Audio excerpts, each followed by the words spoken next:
குழந்தையை சுமந்தபடி போக்குவரத்து நெரிசலை சீர் செய்த பெண் காவலர். நேரில் அழைத்து மதிய உணவு வழங்கிய உள்துறை அமைச்சர்.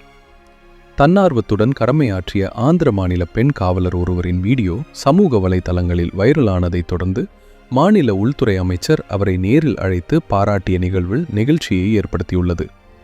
ஆந்திர மாநிலம் கிழக்கு கோதாவரி மாவட்டம் ரங்கம்பேட்டை காவல் நிலையத்தில் பெண் காவலராக பணியாற்றி வருபவர் ஜெயசாந்தி.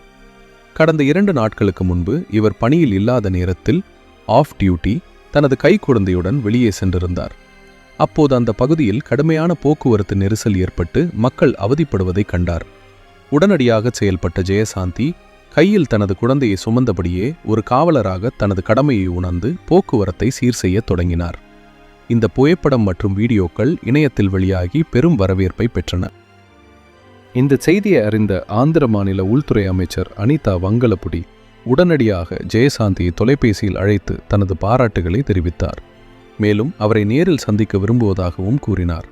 அமைச்சரின் அழைப்பை ஏற்று காவலர் ஜெயசாந்தி தனது குடும்பத்துடன் விஜயவாடாவில் உள்ள அமைச்சரின் முகாம் அலுவலகத்திற்கு சென்றார்.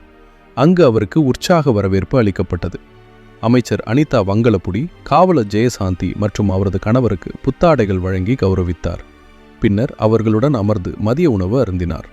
ஒரு தாயாகவும் ஒரு காவலராகவும் ஜெயசாந்தி காட்டிய அர்ப்பணிப்பு ஒட்டுமொத்த காவல்துறைக்கே பெருமை சேர்த்துள்ளது என அமைச்சர் புகழாரம் சூட்டினார்.